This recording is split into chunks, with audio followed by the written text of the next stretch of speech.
यदा यदा हि धर्मस्य ग्लानिर्भवति भारत अभ्युत्थानम् अधर्मस्य तदात्मानं सृजाम्यहम् परित्राणाय साधूनां विनाशाय च दुष्कृतां धर्म संस्थापनार्थाय संभवामि युगे युगे।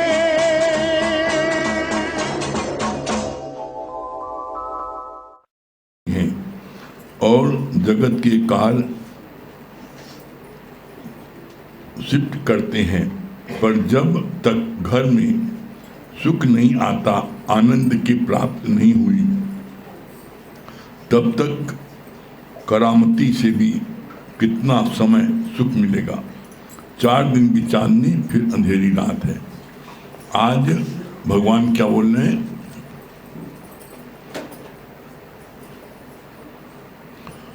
दूसरे प्रकरण का 8वां श्लोक है, प्रकाश मेरा निज रूप है, मैं इससे अलग नहीं हूं। जब संसार प्रकाशता है तब वो मेरे प्रकाश से ही प्रकाशता है। भोला बाबा का श्लोक, जब है प्रकाशक तत्वमम, तो क्यों ना हो प्रकाशमय। जब विशंभर को भासता तो आप भी है भासमय। इस श्लोक पर ये प्रश्न उठ सकता है कि अगर मैं प्रकाश स्वरूप हूँ तो अज्ञान का अंधेरा कैसे है? मैं प्रकाश स्वरूप हूँ तो अज्ञान का अंधेरा कैसे है? Question mark.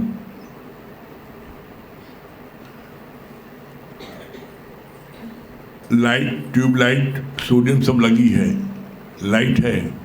जब स्विच ऑन करोगे तभी तो लाइट जलेगी। तो इसी तरीके से जब तुम गुरु के ज्ञान को अपने अंदर ले जाओगे तब तुम्हारी लाइट जलेगी।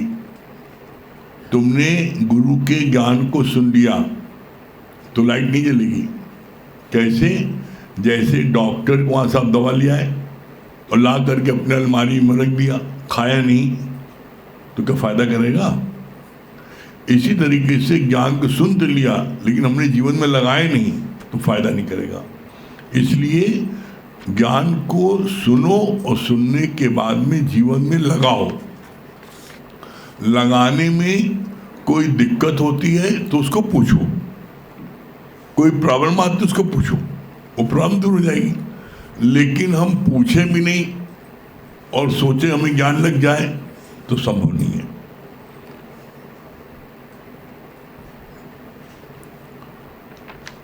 जैसे बोला मैं प्रकाश हूं, मुझसे प्रकाश है, तो कैसे?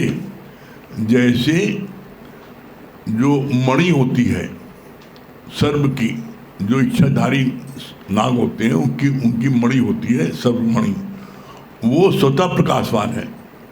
वो पहाड़ों पर दूर से चमकती है तो नीचे से कुछ राहगीर देखा ऊपर जो है चमक रही, तो अपनी टार्च की रोशनी जब ले ऊपर पहुंचे तो उनको नहीं दिखाई पड़ी। ऊपर नीचे कई बार किया तो बात आती ना, संत बड़े परमार्थी जाको शीतल अंग और तपत बुझाए औरों की दे अपना नहीं। एक संत देख रहे थे ये व्यक्ति जो है 4 लोग बार बार ऊपर जा रहे नीचे आ रहे, इतनी मेहनत कर रहे क्यों? तो उन्होंने पूछा आप लोग इतना बड़े उलझन से हैं, बार बार ऊपर जा नीचे, क्या बात है?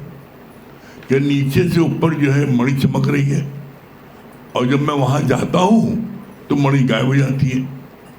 तो कहा इसलिए गायब हो जाती है कि आप टार्च की रोशनी जिसको देख रहे हो, आप मणि की रोशनी में ही आप उसकी रोशनी के सहारे ऊपर तक जाओ तो आपको मणि दिखाई पड़ेगी। तो इसका सिद्धांत क्या है? इसी तरीके से आत्मा पश्यन्ति आत्मा, जब तुम अपनी आत्मा में जगोगे तब ही सब में आत्मा देख पाओगे। तुमको हम बाहर की सोडियम लाइट ले आए या ज्ञान कहीं से क्रैम करके ज्ञान अंदर ले जाए और हम लोगों में परमात्मा देखें, असंभव है। तुम्हारी पैदाइश किससे है? देह से। दो देह का मिलन हुआ, पैदाइश हो गई। तो तुम्हारी दृष्टि हमेशा चमकी रहती है। तुम चमड़ा देखोगे, जब देखो चमड़ा देखोगे। ये लड़की है, लड़का है, गोरा है, काला है, ये नाटा है, लंबा है। जब आप गुरु से ब्रह्म दृष्टि लोगे, कैसे? गुरु मुख से मेरा नया जन्म हुआ है। जब गुरु को मुख मेरा नया जन्म होता है और गुरु हमें ब्रह्म दृष्टि देता है तो हमें चहुर ब्रह्म ही ब्रह्म दिखाई पड़ता है।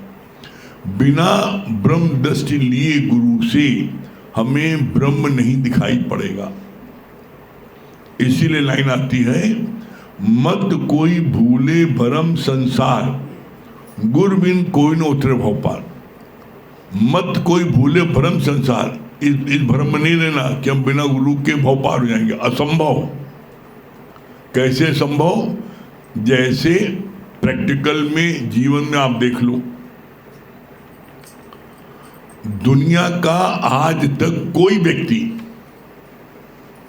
बिना साकार गुरु के तैरना नहीं सीख पाया। तुम ट्यूब से सीखो, पलायन सीखो, कुछ करो, तुम नहीं सीख पाओगे तैरना, अकेले नहीं रह पाओगे। ट्यूबी से तैरोगे, अकेले आप जमुना पार कर लो, नदी पार कर लो, संबोनी, जब तक आप साकार गुरु से नहीं सीखोगे। साकार गुरु क्या करता है? जब आपको नदी में उतारता है और गहरे में ले जाता है, कहता अब ऐसे हाथ मारो, ऐसे पैर मारो, उसके साथ साथ वो आपको सहारा देता है। आपके पेट पर नीचे हाथ लगा रहता है, आप नीचे डूबने न पाओ। आप जब 10 दिन, हफ्ते भर आपको सहारा देकर तैराता है तो आपका बैलेंस बन जाता है। जैसे दुनिया की कोई छत बिना 21 दिन तक पहले इसको बल्ली से टांगा रहता है। ये छत बनी है तो पहले 21 दिन 30 दिन बल्ली से छत को जो बनाई जाती है, उसके बाद में इसको 21 दिन तक इसको सहारे से टंगे रहने देते हैं, तब वो सेट होती है। इसी तरीके से जब हफ्ते 10 दिन किसी को साकार गुरु सहारा देता है और सहारा देकर वो तैरना सिखाता है, तब वो तैरना सीखता है। आप प्रैक्टिकल अभी अपने ऊपर देख लो, अभी अपने जीवन में देख लो। दुनिया के हर जगह गए, सत्संग सुना, लेकिन आज तक मुख से एक लफ्ज बोल पाते थे? आज तक किसी को समझा पाते थे? आज तक कोई प्रश्न करता था, प्रश्न के जवाब दे पाते थे? नहीं।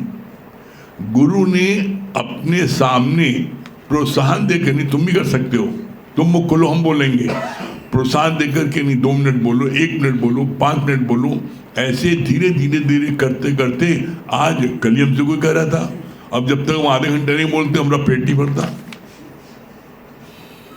कल हम जब तक आधे घंटे नहीं बोल लेते हमें मजा नहीं आता। तो हमको सही बात है, क्यों? अंदर में ज्ञान इतना भर गया है, अब इतना ठसाठस भर गया है, जब तक हम उसको खाली नहीं करते मजा नहीं आता। पहले आज तुम आधे घंटे बोलने में नहीं थकते और धारा प्रवाह बोलते जाते हो, पहले आधे मिनट कहाँ नहीं बोल पाते थे, माइक थमाते हो इसीलिए कांप रहे थे माइक, ऐसा भी दिन था।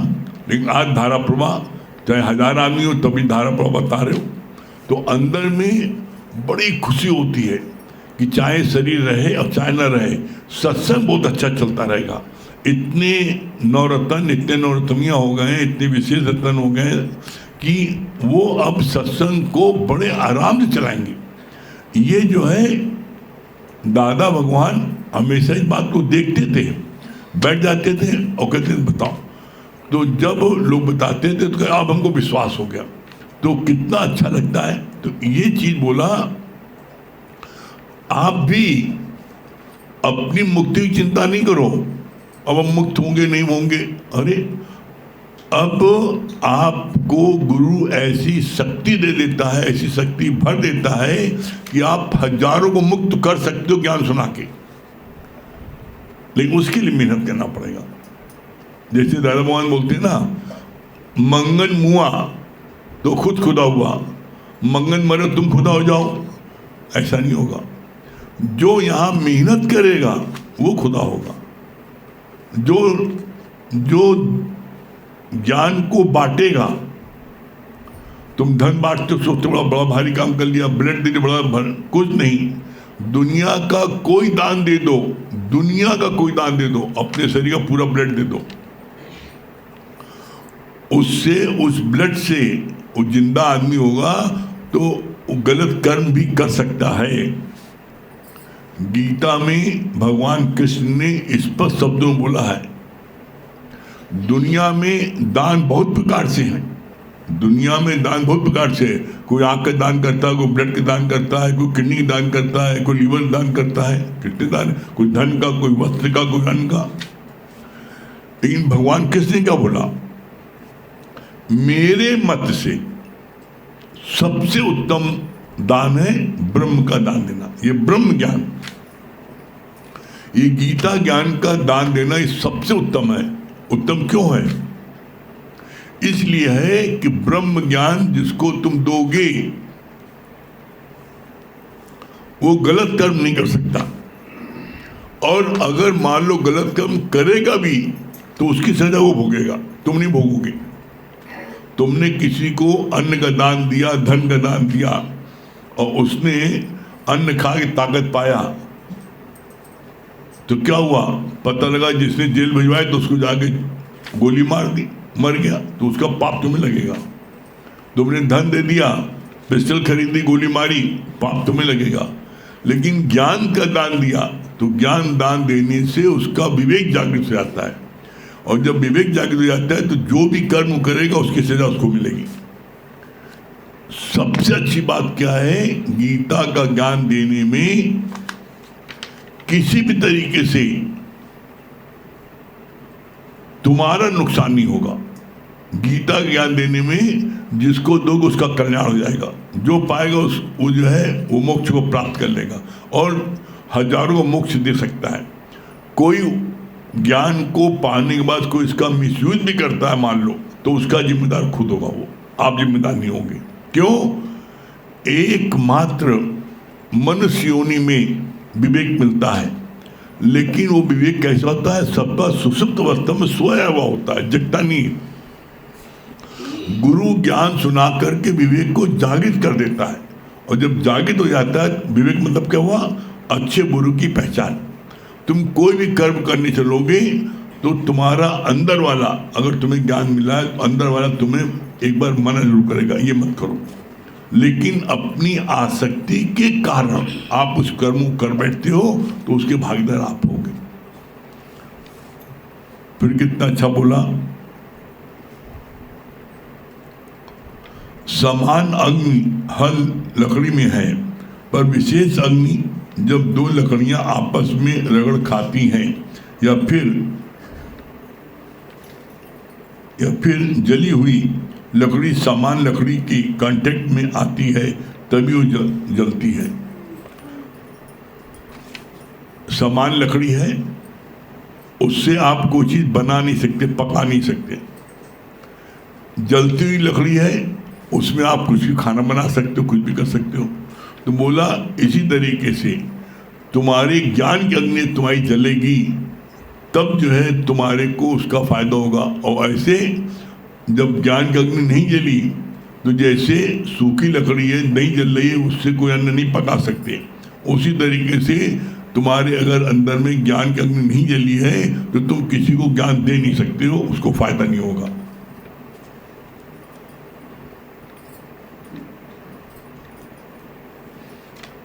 फिर क्या बोला भगवान ने?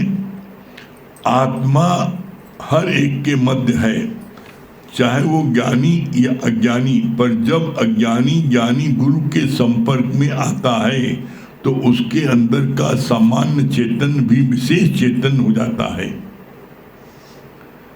यानी अपने स्वरूप का बोध हो जाता है। जो सामान्य है वो जब सदगुरु शरण आता है तो सदगुरु की शरण में आने पर सदगुरु उसको अपने स्वरूप की पहचान कराता है। मान न मान तू है भगवान, तुम अपने को जानो, हु आई एम, मैं कौन हूं, अपने को जानो मैं कौन हूं, तो तुम्हारे अंदर से आवाज आएगी आई एम दैट, मैं वो ब्रह्म हूं। इसीलिए कहा जाता है मैं ब्रह्म हूं, मैं ब्रह्म हूं, ये सबसे बड़ा जाप है, और मैं जीव सबसे बड़ा पाप है। तो अपने को ब्रह्म तुम मानते क्यों नहीं हो? अब यह क्वेश्चन मार्क है। अपने को ब्रह्म कहा नहीं मानते?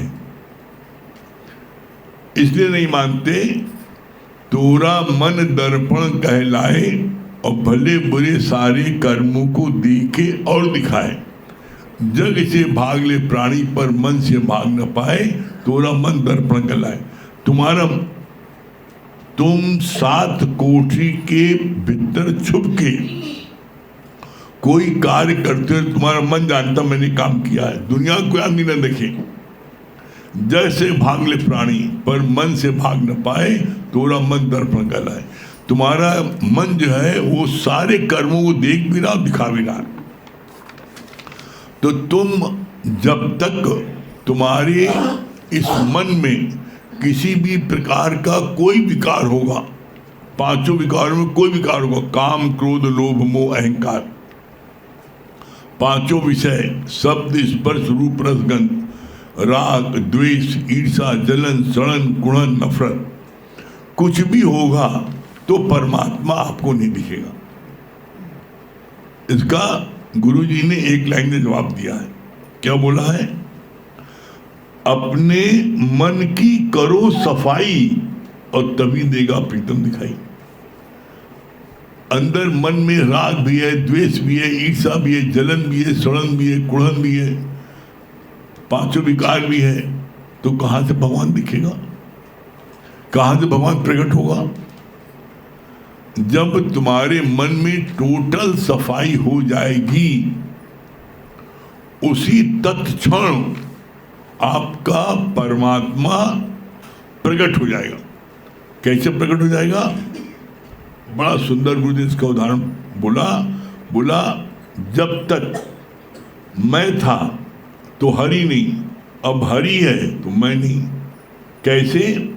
जैसे बीज को आप धरती में डालते हो, बीज जब पूर्णतया गल जाता है, जिस पल बीज जहां पर जैसी गलेगा पूरा, उसी समय वहां पर 2 पोपल निकल आई, 2 पत्ती निकल आई। ये पता लग जाता है कि बीज अब गल गया और पत्ती 2 निकली। अब वो 2 पत्ती जो है उसकी देख रेख संभाल करनी है, उसको बकरी से उससे बचाना है, गाय से। इसीलिए आप देखो जब छोटे पौधे होते हैं तो उनके चारों तरफ कटीले तार बांध दिए जाते हैं। जब तक वो बड़े नहीं हो जाते कटीले तार नहीं हटाते, और जब वो बड़े हो जाते हैं, मोटे तने हो जाते हैं, तब वही बकरी को, वही गाय को, वही बैल को उसी बांध देते हैं। सिद्धांत क्या है?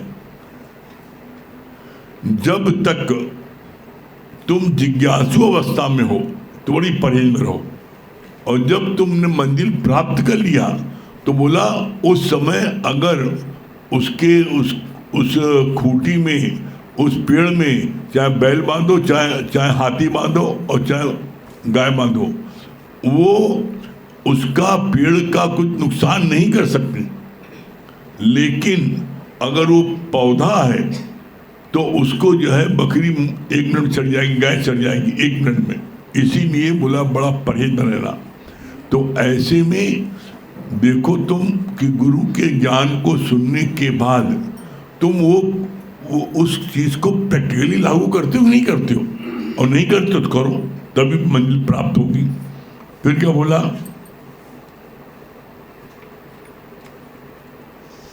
कितनी अच्छी बात बोली, यानी अपने स्वरूप का बोध हो जाता है। अपने स्वरूप का बोध कब होगा? जिस दिन तुम्हारे मन की टोटल सफाई हो जाएगी, एक भी विकार नहीं बचेगा, एक भी विषय नहीं बचेगा, राग द्वेष नहीं बचेगा। अपने मन की करो सफाई और तभी देगा प्रीतम दिखाई। जब टोटल मन साफ हो जाएगा, जैसे शीशा एकदम जब साफ हो जाता है तो अपना चेहरा साफ दिखाई पड़ता है, और शीशे में तेल के धब्बे हो तो नहीं दिखाई पड़ता। इसलिए बोला कि अपने मन की और प्रिया गलती क्या होने लगती है, जहां 4 दिन सत्संग कोई आया तो फिर अपने की जगह दूसरे को देखने लगता है, देर शावा अभी इसके में क्रोध है, अभी इसके में लालच है, अभी भी एक घमंडी है, अपनी तरफ से छोड़ के उधर देखने लगता है। और जहां तुमने अपने को छोड़ के दूसरे को देखा तो तुम्हारी उन्नति टूट जाएगी। इसलिए देखो, ध्यान देखना आप लोग, जो रेस के घोड़े होते हैं, जिनको रेसर घोड़े बोले जाते हैं, उनको बड़ी बाजी लगती है। बॉम्बे में बड़ी रेस होती है, करोड़ों रुपए की बाजी लगती है, उसमें घोड़े दौड़ते हैं। तो जो घोड़े दौड़ते हैं, तो जितने घोड़े दौड़ते हैं उनके दोनों कैसे पट्टे बांध दिए जाते हैं। कभी रेस देखना घोड़ों की, तो उनके ऐसे पट्टे बंधे होते हैं, आंखों के दो ऐसे बंधे होते हैं, न इधर देख पाए न इधर देख पाए, बस सीधे मंजिल देखें। क्यों? अगर जितनी बार इधर देखेंगे इधर देखेंगे, स्पीड धीमी हो जाएगी। तो उसी तरीके से तुमको यहाँ पर सिर्फ अपनी मंजिल देखनी है। अपनी मंजिल देखो, न दाएं देखो न बाएं देखो। जहाँ तुमने दाएं बाएं देखा तो बोला अदर है, जहाँ दूसरा देखा तुम्हारे अंदर में कोई न कोई उसके प्रति राग या दुख उत्पन्न हो जाएगा। तो इसलिए दूसरा देखते काहे हो, इसलिए भगवान ने बोला अदर इज हेल, हेल मैंने नरक। दूसरा देखना ही नरक है। सिर्फ अपनी मंजिल देखें, बस किसी से न देखें, तो निश्चित आप जो है सब जगह पहुंचोगे। इसीलिए देखो आता है, खेलते तो लाखों खिलाड़ी हैं, किसी भी गेम को खेलते तो लाखों खिलाड़ी हैं हिंदुस्तान में, लेकिन चैंपियन होता है। तो तुम्हें चैंपियन बनना है, तो जो चैंपियन बनता है, जो चैंपियन होता है, उसकी आपने मेहनत नहीं देखी है। जो चैंपियन होता है वो इतना परहेज में, इतनी मेहनत में, इतने उसमें रहता है, इतना अभ्यास करता है, उसकी आप कल्पना नहीं कर सकते। कोई भी खिलाड़ी चैंपियन होता है तो वो एक एक स्ट्रोक्स की घंटों प्रैक्टिस करता है, 10-10 घंटे 12-12 घंटे रियाज करता है, सुबह भी दोपहर भी रात भी वो रियाज करता है, शारीरिक मेहनत करता है, स्ट्रोक प्रैक्टिस करता है, एक एक स्ट्रोक में पूरा परफेक्शन लाता है, तब जाके बनता है, सुन बनता है। इसी तरीके यहाँ पर है, सुनने वाले लाखों हैं, लेकिन मंजिल कौन पहुँचता है? मंजिल वही पहुँचता है जो तुम पट्टा बांधे, न इधर देखे न इधर देखे, सीधे सामने देखो। बस सामने देखोगे तो तुम्हारा कल्याण होगा। अगर तुमने दाएं बाएं देखा और तुमने किसी को बना भी दिया, तुमने बहुत बना दिया, लेकिन तुम नहीं बने, तो तुम्हें तो आना जाना हो गया। तुम्हें तो 84 लाख यूनिट फिर जाना पड़ेगा। दूसरे उद्धार हो गया, पहले अपना उद्धार करो फिर किसी का।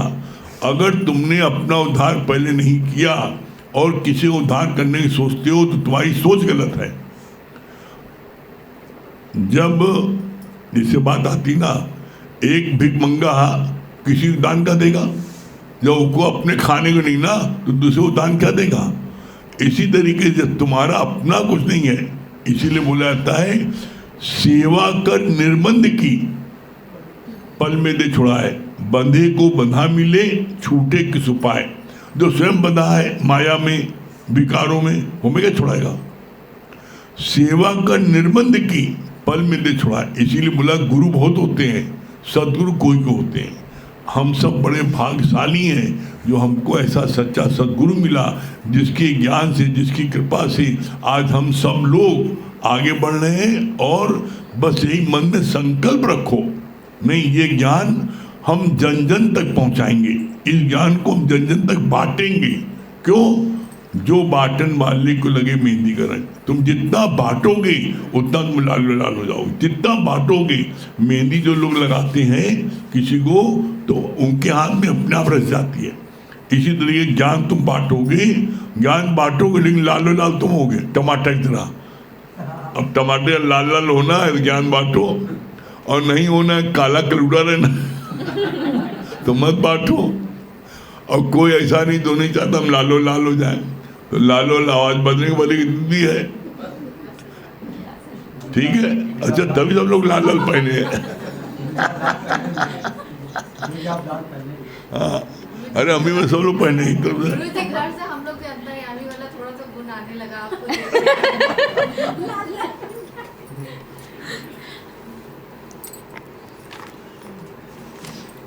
सभी प्रेमियों को हरिओम राम राम। देखिए, सभी से पहले तो मेरा एक ये प्रश्न है, ये बताइए कि किसको किसको ये फील होता है अंदर से कि हर पल गुरु हमारे साथ है, ये एहसास होता है? सबको होता है। तो कभी किसी को डर महसूस होता है अंदर से? नहीं होता है। तो आइए फिर मिलकर हम सब ये भजन को गाएंगे।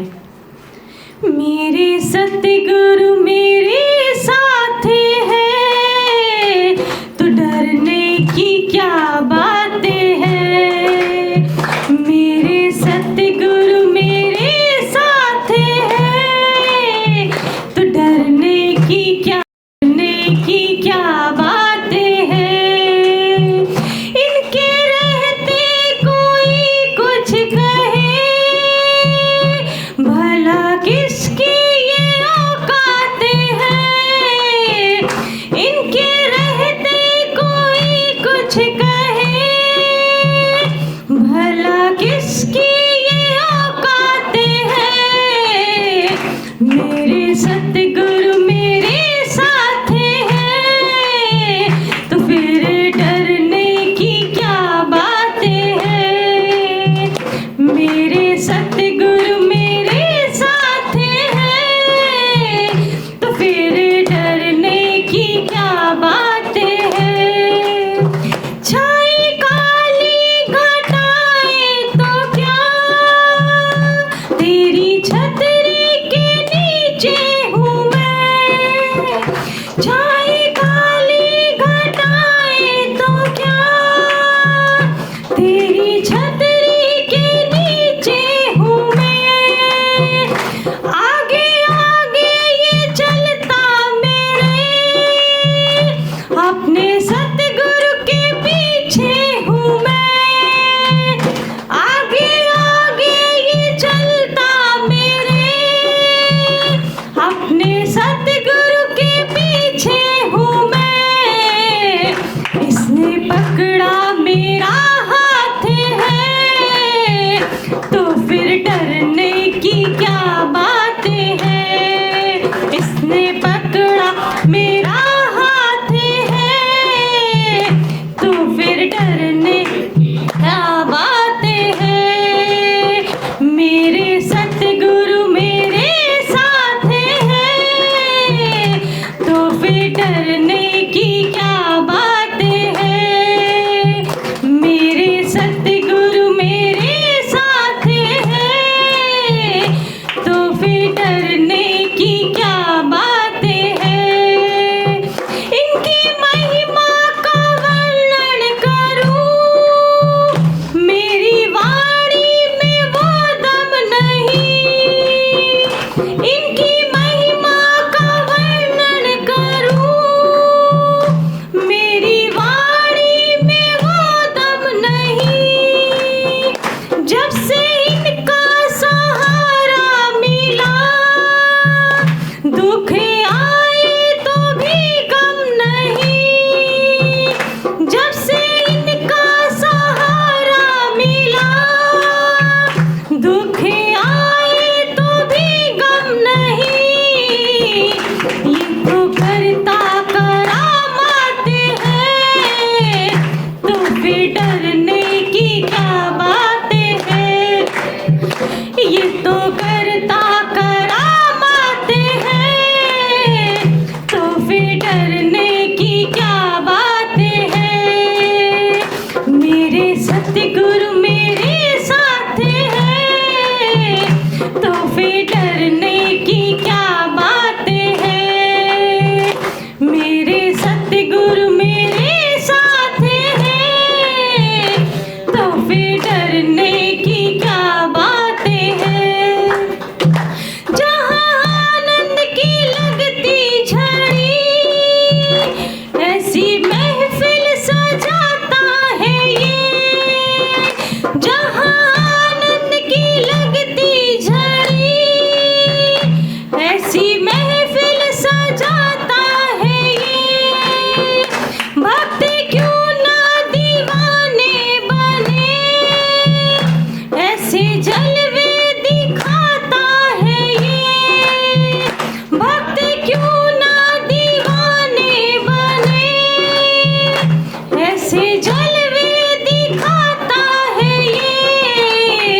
कार्तिकेय भैया क्या बोल रहे हैं?